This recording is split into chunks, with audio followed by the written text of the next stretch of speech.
امداد امام اثر کی تنقید نگاری۔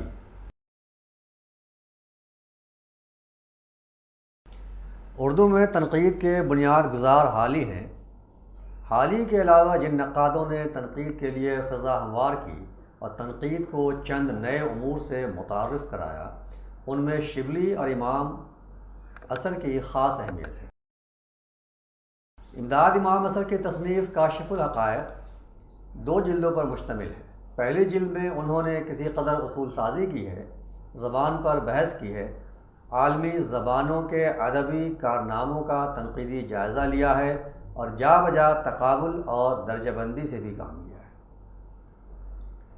امداد امام اثر نے دوسری جلد میں عملی تنقید کی ہے، جس کے تحت ولی تا غالب غزل، مثنوی، قصیدے اور مرثیے پر سیر حاصل بحث کی ہے۔ امداد امام اثر وسیع المطالعہ شخص تھے، قاموسی ذہن رکھتے تھے، انگریزی زبان اور اس کے توسط سے دوسری یورپی زبانوں کا گہرا علم رکھتے تھے۔ ان کے مطالعے میں جو ہمگیریت پیدا ہوئی ہے، اس کی ایک بڑی وجہ ان کی بحر العلومیت ہے۔ امام اثر نے مغرب کو حوالہ ضرور بنایا، لیکن وہ مغرب سے مرغوب نہیں ہوئے۔ حالی اپنی تنقید کے عمل میں یہ توازن پیدا نہیں کر سکے۔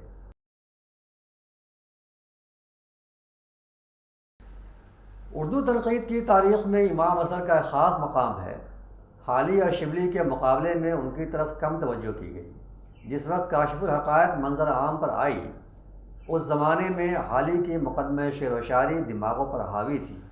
اپنے عہد کا وہ ایک انقلابی کارنامہ تھا۔ اس کے تعلق سے منفی اور مثبت بحثیں خاص و عام میں زبان زد تھیں۔ کاشف الحقائق کی طرف توجہ اسی لیے نہیں کی گئی کہ حالی نے جن مسائل پر اپنی تنقید کی بنیاد رکھی تھی وہ اتنے اہم اور توجہ طلب تھے کہ شبلی اور امام اثر کو انہیں اپنی بحث کا موضوع بنانا پڑا، لیکن اس ضمن میں دونوں نے ان کا نام لینے سے گریز کیا۔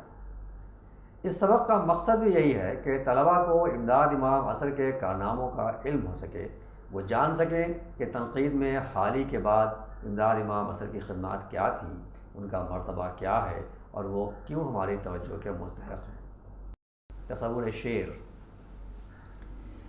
امام اثر کے ہاں شاعری کا درجہ بہت بلند ہے۔ موسیقی اور مصوری کو بھی وہ شاعری کی قسمیں قرار دیتے ہیں۔ یہ ایک عطیہ ربانی ہے جو شاعری کا صحیح مذاق رکھتے ہیں۔ شاعری انہیں ان کی اندرونی آلائشوں سے پاک کر دیتی ہے۔ ان کے لفظوں میں بلا شبہ شاعری خراط کا کام کرتی ہے، کندہ ناتراش کو بھی چھیل چھال کر درست کر دیتی ہے۔ وہ حالی کی طرح شاعری کے لیے اخلاق آموزی کی شرط بھی عائد کرتے ہیں۔ حالی نے مقدمہ شعر و شاعری میں سب سے زیادہ شاعری کی تاثیر کے تعلق سے بحث کی ہے، یعنی شاعری لوگوں کے اخلاق پر اثر انداز ہوتی ہے اور معاشرے کا اثر شاعری پر پڑتا ہے۔ امداد امام اثر بھی شاعری کے اثر پر تفصیل کے ساتھ بحث کرتے ہیں کہ شاعری انسان کے تمدنی، اخلاقی اور مذہبی معاملات میں تاثیر رساں اور بکار آمد ہوتی رہی ہے۔ موسیقی کے بارے میں بھی وہ سچی موسیقی کا حوالہ دیتے ہوئے یہ کہتے ہیں کہ سچی موسیقی جو ایک قسم کی شاعری ہے، نہایت پرتاثیر شے ہے۔ وہ افلاطون کے اس خیال کو تسلیم نہیں کرتے کہ شاعری سوسائٹی کے اخلاق کو بگاڑتی ہے، جبکہ ارسطو کی طرح وہ انسانی جذبوں کی تہذیب و تطہیر کا ذریعہ ہے۔ وہ تو یہاں تک کہتے ہیں کہ جو شے حکم شاعری کا رکھتی ہے وہ بجائے خود عبادت ہے۔ حالی نے فطرت کے لیے اکثر نیچر کا لفظ استعمال کیا ہے۔ امام اثر نے بھی لفظ نیچر اور نیچرل کا استعمال کیا ہے، لیکن وہ عموماً نیچر کے بجائے فطرت کے لفظ کو ترجیح دیتے ہیں۔ اصلاً دونوں کا مدعا ایک ہی ہے۔ شاعری کے مذاق صحیح کے بعد موسیقی کے مذاق صحیح کی بات کرتے ہوئے ان کا کہنا ہے کہ موسیقی کا مذاق صحیح قوانین فطرت پر مبنی ہے۔ فطری قوانین کی دانست یا پیروی سے انسان تباہ و خراب نہیں ہو سکتا۔ حالی کی طرح امام اثر بھی خلاف فطرت شاعری کے حق میں نہیں ہیں، بلکہ مصور کو بھی وہ مطابق و فطرت کی تلقین کرتے ہیں۔ اسے انہی چیزوں کو اپنے فن میں پیش کرنا چاہیے جن سے وہ پوری طرح آگاہ ہے۔ لا علمی یا کم علمی فن میں نقص پیدا کرنے کا باعث بن سکتی ہے۔ ان کا اصرار بھی حقیقت کو حقیقت کے طور پر پیش کرنے پر ہے۔ دلیر کی دلیری ہو یا عاشق کی عاشقی، حاسد کی حسد ہو یا حسن پرست کی حسن پرستی، دوست کی دوستی ہو یا دشمن کی دشمنی، شاعر یا مصور کو ان کا اظہار یا ان کی نمائندگی فطرت کے تقاضے کے مطابق کرنا چاہیے۔ امام اثر مذہبی عقائد و افکار سے اکثر دلائل اخذ کرتے ہیں۔ صدر اسلام کے بعد عربی شعراء کا کیا کردار رہا ہے اور پیشوا یعنی دین کی نظر میں اعلیٰ شاعری کا منصب کیا تھا، اسے وہ جا بجا موضوع بحث بناتے ہیں۔ ان کی نظر میں مذہبی اغراض انسانی میں شاعری ہمیشہ دخیل رہی ہے۔ ان امور پر حالی نے بھی تفصیل کے ساتھ بحث کی تھی اور ان کے نتائج بھی کم و بیش وہی تھے جو امداد امام اثر نے اخذ کیے ہیں۔ امام اثر نے شاعری کے تعلق سے جو تصورات قائم کیے ہیں وہ کاشف الحقائق میں جا بجا بکھری ہوئی ہیں۔ انہیں اختصار کے ساتھ درج ذیل صورت میں مرتب کیا جا سکتا ہے۔ امداد امام اثر شاعری کے لیے وزن کی پابندی کو ضروری نہیں سمجھتے۔ ان کی نظر میں منظوم کے بجائے لطف شعر کی زیادہ اہمیت ہے۔ ہر صنف کا تقاضا مختلف ہوتا ہے، جیسے غزل اخلاقی مضامین کے لائق نہیں۔ جو شاعری الہام سے خالی ہو وہ شاعری نہیں تکبندی ہے۔ دوسری جگہ شاعری کو امر طبعی سے موسوم کرتے ہیں۔ شاعری کا بنیادی وظیفہ اثر آفرینی ہے۔ اچھی شاعری اخلاق پر بھی اچھا اثر ڈالتی ہے۔ ان کے مطابق شاعری سے بہتر اخلاق آموزی کا کوئی دوسرا قوی تر آلہ نہیں۔ اعلیٰ درجے کی شاعری داخلیت و خارجیت کے مشترکہ میلان پر منتج ہوتی ہے۔ شاعری کے لیے تاریخ، جغرافیہ، تہذیب وغیرہ کا علم ضروری ہے، جس سے کلام میں وسعت پیدا ہوتی ہے۔ شوکت الفاظ، رعایت لفظی، ثناء و بدایع کا غیر متوازن استعمال شعر کے خارجی آرائش و زیبائش میں اضافہ کر سکتا ہے، لیکن یہ صورتیں اپنی بیشتر صورت میں نمود و نمائش سے تعلق رکھتی ہیں۔ اگر یہ چیزیں بے تکلفی کا احساس دلاتی ہیں تو سچی شاعری کو نقصان پہنچانے کا اندیشہ بھی نہیں ہے اور اثر کے نزدیک قابل قدر بھی۔ مبالغہ، غلو اور اغراق کا بے محابہ استعمال سچی شاعری حقیقت بیانی کے منافی ہے۔ بلحوثی، بے حیائی، مبتذل اور مخرب اخلاق مضامین شاعری کے معیار کو پست کر دیتے ہیں، جو اوباش لوگوں کے تلذذ کا سامان ہے۔ شاعری عین فطرت کے مطابق ہونا چاہیے۔ سادگی و سلاست کی قدر سے اس کی تاثیر دوبالا ہو جاتی ہے۔ شاعری ان کے نزدیک ارسطو کے معنی میں نقل یعنی میمیسس ہے، مگر محض نقل نہیں بلکہ نقل صحیح ہے۔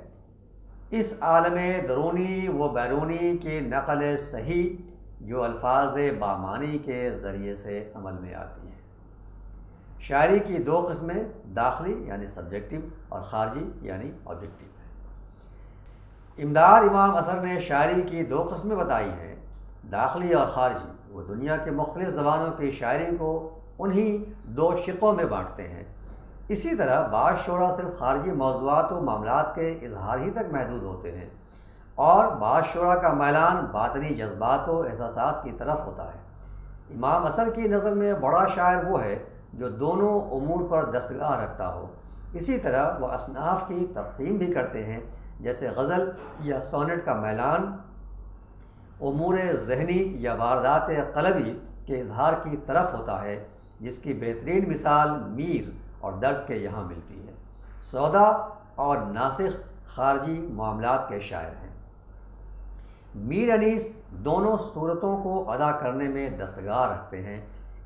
امام اثر داخلی شاعری سے وہ جذبات مراد لیتے ہیں جن کا تعلق واردات قلبی سے ہے، جیسے غزل کی شاعری کے وہ داخلی شاعری سے تعبیر کرتے ہیں جس میں عشقیہ جذبات و احساسات کے اظہار کی گنجائش دوسری اصناف سے زیادہ ہوتی ہے۔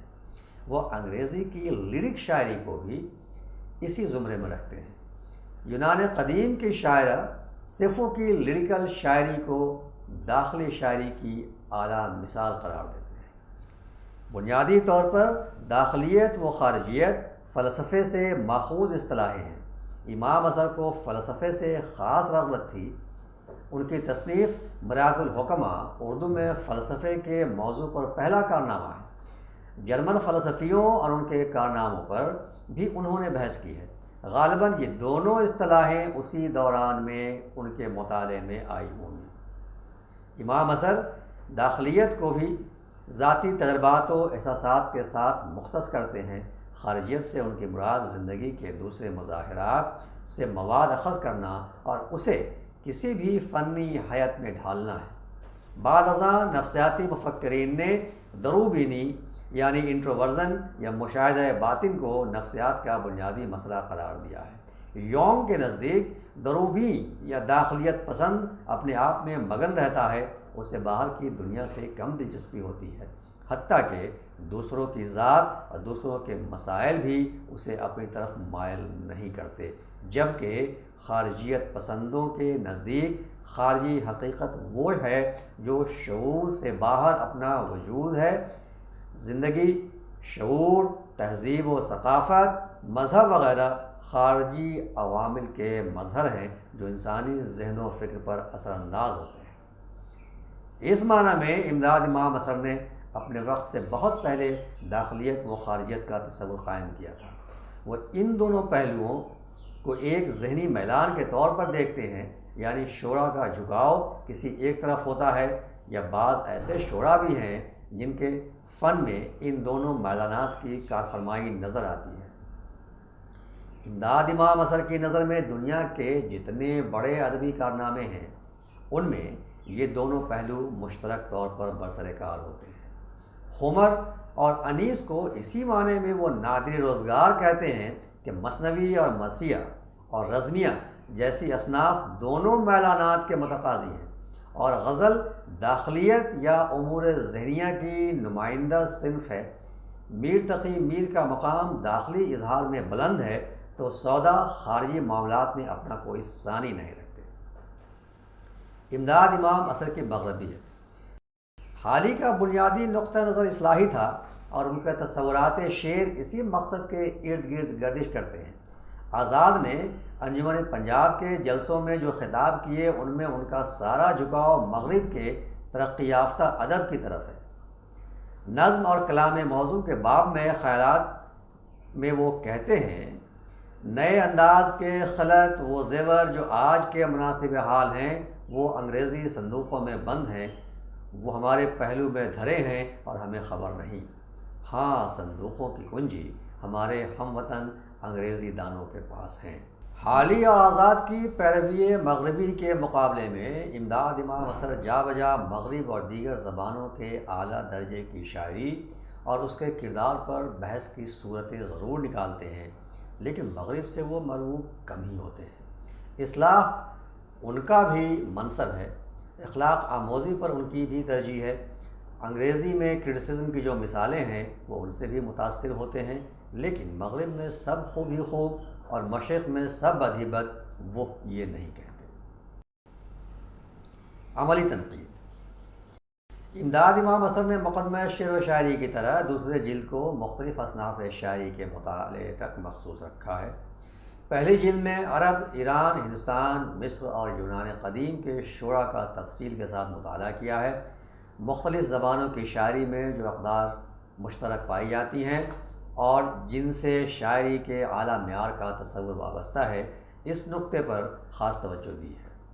ان کے مابین تقابل کی صورتیں بھی نکالی ہیں اور ان کی درجہ بندی بھی کی ہے۔ امام اصغر نے علیحدہ سے اصولوں کو مرتب نہیں کیا ہے، بلکہ شعراء کے کلام پر تفصیلی بحث کے دوران میں جن خیالات کا اظہار کیا ہے انہی میں ان کے قائم کردہ اصول شاعری بھی پنہا ہے۔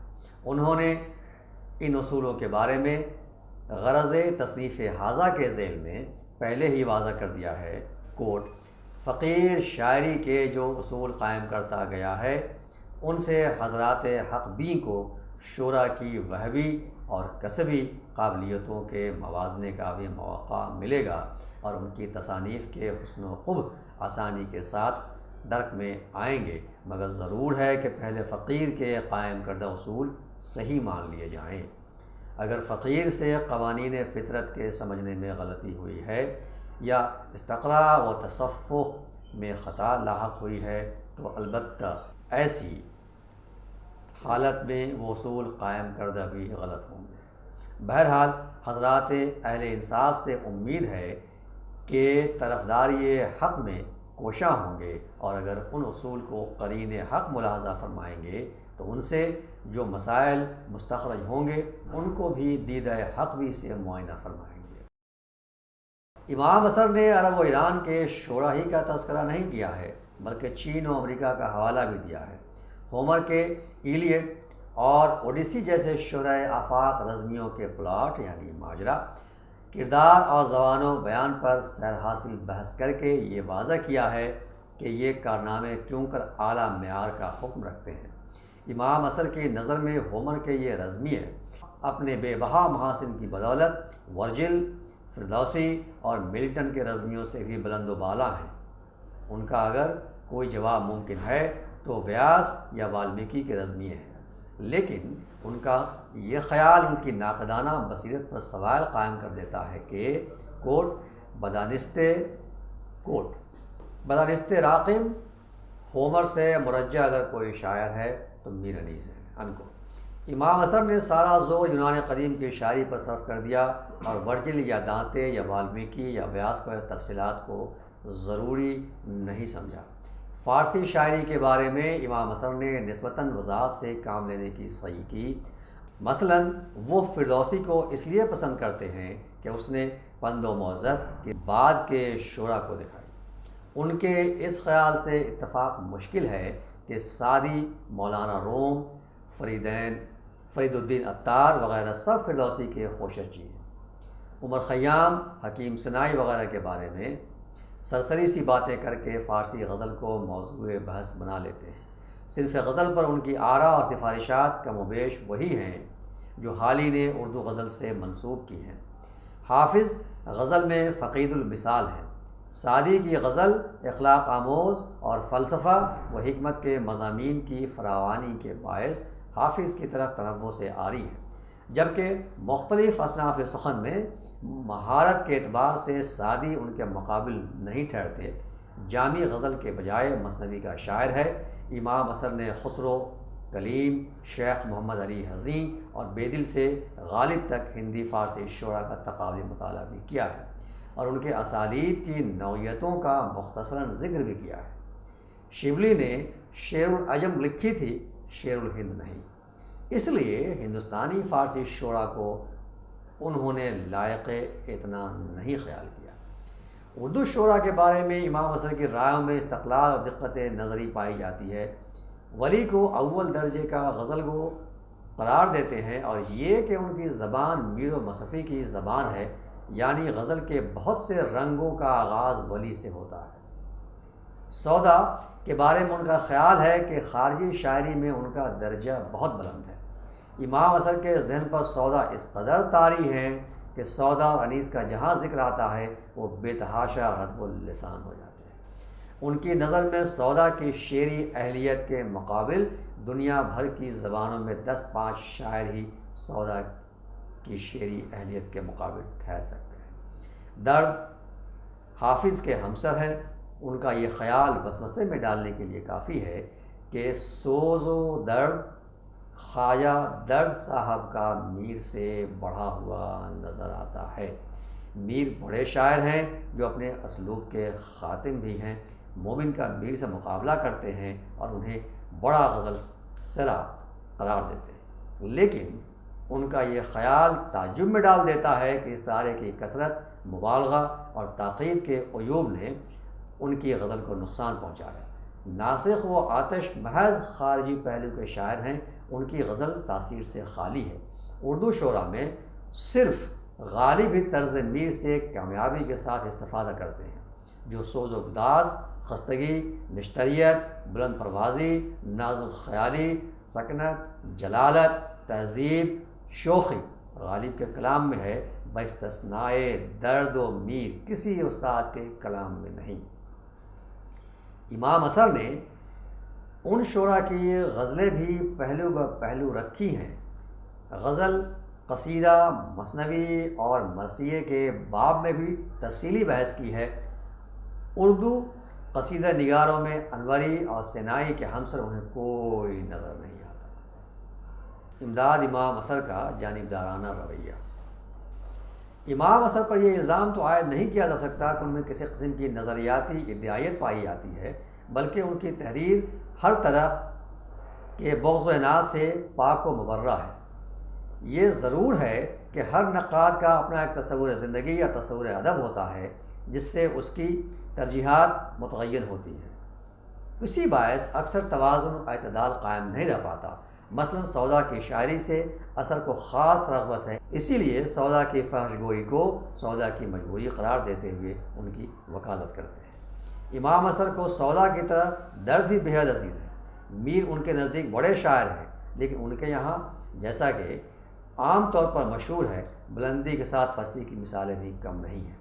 میر کے یہاں انہیں سوز و گداز کی کیفیت نظر آتی ہے، لیکن درجے میں درد سے کم ہے۔ امام اثر کے اس فیصلے کو عاجلانہ ہی قرار دیا جا سکتا ہے۔ سودا اور خواجہ میر درد کی طرح ذوق کو بھی وہ بےحد عزیز رکھتے ہیں۔ ذوق کو وہ خارجی شاعری کے زمرے میں رکھنے کے باوجود ان کے یہاں داخلی مضامین تلاش کر لیتے ہیں۔ امام اثر نے اکثر مقامات پر داخلیت کے تحت ذہنی امور کی جانب بھی توجہ کی ہے، جبکہ امام اثر نے ذہنی امور کو قلبی کے ساتھ متحد کیا ہے۔ تضاد کی اس صورت سے جا بجا سابقہ پڑتا ہے۔ ناسخ کی اصطلاح زبان کی تحریک کا بھی وہ خاص طور پر ذکر کرتے ہیں، جبکہ اس تحریک کا تعلق ناسخ سے نہیں ہے، اس کا تعلق ان کے شاگرد مرزا اوسط علی رشک سے ہے۔ اس پائے کا کام نہ تو ذوق انجام دے سکے، نہ مومن کو یہ خیال گزرا اور نہ غالب نے توجہ کی، حتیٰ کہ وہ ناسخ کو شاعری کے فن میں مہارت کے اعتبار سے غالب کے برابر درجہ دینے میں بھی تأمل نہیں کرتے۔ دوسری جگہ آتش سے بھی اس قدر متاثر ہیں کہ ان کی شعری قابلیت کے لحاظ سے درجے میں وہ بھی غالب سے کم نہیں ہے، جبکہ ایک جگہ ناسخ اور آتش کی غزل کو تاثیر سے خالی قرار دیتے ہیں۔ امام اثر کا تصور نقد۔ حال ہی کی تصنیف مقدمہ شعر و شاعری 1893 میں شائع ہوئی اور امام اثر کی کاشف الحقائق کی پہلی جلد 1897 میں منظر عام پر آئی۔ ان دونوں کتابوں میں کرٹیسزم کا لفظ تو استعمال ہوا ہے، لیکن متبادل یا ترجمے کے طور پر انتقاد یا تنقید کی اصطلاح ابھی قائم نہیں ہوئی تھی۔ محمد حسین آزاد نے بھی نرنگ خیال میں کرٹیسزم کو نکتہ چینی کے معنوں میں اخذ کیا ہے۔ آزاد نے اسے وسیع تر مفہوم کے بجائے محض تنقید تک محدود کر دیا۔ حال ہی کے ذہن میں کرٹیسزم کا تصور واضح تھا۔ تنقید کو انہوں نے سخن شناسی کے معنی میں استعمال کیا ہے۔ تنقید اپنے عمل میں اساساً سخن شناسی کا عمل ہے۔ اگر اس عمل میں قدر شناسی کو شامل کر لیں تو یہ تصور تنقید کے تصور اور منصب کی توثیق کرتا ہے۔ امداد امام اثر نے کرٹیسزم کو کیفیت کلام سے بحث کرنے کا فن قرار دیا ہے۔ اس فن پر بحث کرتے ہوئے وہ شعرائے اردو کے تذکروں میں انتقاد کی نوعیت پر اظہار تأسف کرتے ہیں اور تقریر نگاروں کی تحریروں کو بدمذاقی سے محمول کرتے ہیں۔ ان کا کہنا ہے کہ مبالغہ آرائی کے باعث کسی شاعر کے بارے میں کوئی رائے انصاف پر مبنی نہیں ہوتی اور نہ پڑھنے والوں کو یہ پتہ چلتا ہے کہ صحیح معنی میں کسی شاعر کا مقام کیا ہے۔ اگرچہ مقدمہ شعر و شاعری کی اشاعت کو 4 برس ہو چکے تھے، لیکن امام اثر نے مقدمہ شعر و شاعری کو ایک ایسی مکمل تنقیدی یا کریٹیکل کتاب کہنے سے اجتناب برتا جو تذکروں یا تقریروں سے بہت آگے کی چیز تھی۔ امام اثر تنقید نگار کے لیے وسیع المطالعہ کی قید بھی لگاتے ہیں۔ اسے ایک سے زیادہ زبانوں کا علم ہونا چاہیے۔ مختلف زبانوں کے ادب اور عظیم شعراء کے کارناموں سے بھی اس کی واقفیت ضروری ہے، تب ہی اس کی فن شاعری کی فہم کو اعتبار کا درجہ حاصل ہو سکتا ہے۔ ان کے لفظوں میں شاعری کا محقق وہی ہو سکتا ہے جو استعداد کافی اور قابلیت دانی کے ساتھ اپنی تمام عمر عزیز کو تحقیق و تدقیق فن شاعری میں بسر کر ڈالے۔ امداد امام اثر محض مطالعے کی وسعت پر ہی زور نہیں دیتے، بلکہ مختلف فنون لطیفہ کے علم سے بہرہوری کو بھی ضروری خیال کرتے ہیں، کیونکہ ان کے نزدیک موسیقی اور مصوری وغیرہ فنون میں جو اثر گیری، تخلیقیت اور انسانی جذبات و احساسات کے اظہار کی استعداد پائی جاتی ہے، یہی خواص شاعری کے بھی ہیں، بلکہ ان کے لفظوں میں موسیقی اور مصوری ایک قسم کی شاعری ہی ہے۔ شاعری کی طرح وہ ان فنون کو بھی عطیہ ربی قرار دیتے ہوئے میمیسس یعنی یونانی تصور نقل سے منسوب کرتے ہیں، لیکن نقل محض نقل نہیں بلکہ نقل صحیح کے طور پر موسیقار و مصور اپنے فن کا مظاہرہ کرتے ہیں۔ امداد امام اثر کا اصرار اس امر پر ہے کہ مختلف ملکوں اور زبانوں میں جو ادب تخلیق پاتا ہے اس کا ایک وسیع تر خارجی سیاق و سباق بھی ہوتا ہے، اور اس سیاق و سباق میں جغرافیہ، تاریخ و تمدن، اخلاق، مذہب و معاشرت وغیرہ شامل ہیں۔ شاعری میں یہ تمام صیغے اپنا اثر دکھاتے ہیں۔ شاعری کے فن پر غور کرنے کے دوران میں ان صیغوں کا علم بھی ضروری ہے۔ اثر کو تقابلی نقاد بھی کہا جا سکتا ہے، مثلاً اردو شعراء سے انگریزی یا فارسی شعراء سے تقابل، بعض اردو شعراء کا اردو شعراء سے تقابل، بعض اصناف کا دوسری اصناف سے تقابل، بعض فنون کا دوسرے فنون سے تقابل، بڑے شاعر اور کم صلاحیت والے شاعر کا تقابل، اس طرح کی بعض مثالیں درج ذیل ہیں۔ سنسکرت میں جس پائے کی رزمیہ شاعری ملتی ہے اس کا مقابلہ اردو تو کیا فارسی بھی نہیں کر سکتی۔ یہاں یہ امر توجہ کے قابل ہے کہ ان کے خیال کے مطابق اردو شعراء نے سنسکرت ادبیات سے استفادہ نہ کر کے بہت بڑا نقصان اٹھایا۔ کوئی مثنوی فطرت نگاری میں ایسی نہیں ہے کہ سر والٹر اسکاٹ کی لیڈی آف دا لیک کا مقابلہ کر سکے۔ غزل اور سونٹ میں جو کچھ مشابہت غزل کے ساتھ ہے وہ اسی قدر ہے کہ مضامین ذہنیہ از قسم واردات قلبیہ وغیرہ رسم قلم بند کیے جاتے ہیں۔ غالب کا حافظ و سعدی کی غزل گوئی سے موازنہ، مرزا صاحب کا موازنہ حافظ سے کرتے ہوئے ان کا کہنا ہے کہ مرزا صاحب کی غزل سرائی میں محض شاعری کا خارجی پہلو ہے، جبکہ حافظ کی غزل کا داخلی پہلو دیدری ہے۔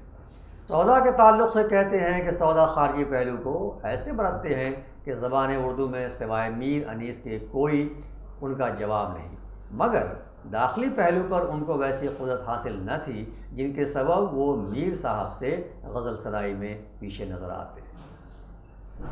مومن کے کلام میں میر اور درد کی سی تاثیر نہیں پائی جاتی۔ اس ذیل میں مومن اور آتش کا بھی موازنہ کرتے ہیں۔ غالب کے یہاں جو سوز و گداز، متانت، بلند پروازی پائی جاتی ہے وہ سوائے میر اور درد کے کسی اور شاعر کے یہاں نہیں ملتی۔ حضرت ناسخ غالب سے قابلیت میں کسی طرح کم نہیں ہے، مگر خارجی پہلو برتنے کے باعث ان کی غزل غزلیت کا مزہ نہیں دیتی۔ آتش بھی شعری قابلیت کے لحاظ سے غالب سے کم نہیں، لیکن خارجی معاملات جو لکھنؤ کی غزل کی پہچان ہیں کے باعث ان کی غزلیں اثر آفرینی میں غالب کی برابری کرنے سے قاصر ہیں۔ ہومر کی ایلیٹ کے کرداروں کا تقابل فردوسی کے شاہنامے کے کرداروں سے کیا ہے، اور فردوسی کے مقابلے پر ہومر کو عظمت کا مستحق ٹھہرایا ہے۔ بعض غزلیں حضرت سعدی کی نہایت حکیمانہ رنگ کے ساتھ بڑی غزلیت سے معمور دیکھی جاتی ہیں، مگر دیوان کا دیوان خواجہ کے دیوان کی طرح انتخاب کا حکم نہیں رکھتا۔ گویا سعدی بھی غزل گوئی میں حافظ کے برابر نہیں ٹھہرتے۔ ان کا یہ خیال بھی بلعجبی کا نمونہ ہے کہ کوٹ میر انیس، ہومر، ملٹن، ورجل اور فردوسی پر غالب ہیں، اور اگر ان کا کوئی جواب ہے تو بالمیکی ہے یا ویاس ہے۔ انکوٹ۔ اس طرح کے دعووں کو پڑھ کر یہ شبہ بھی ہو سکتا ہے کہ امام اثر غالباً میر انیس کے علاوہ کسی بھی شاعر کے کلام سے واقف نہیں ہے۔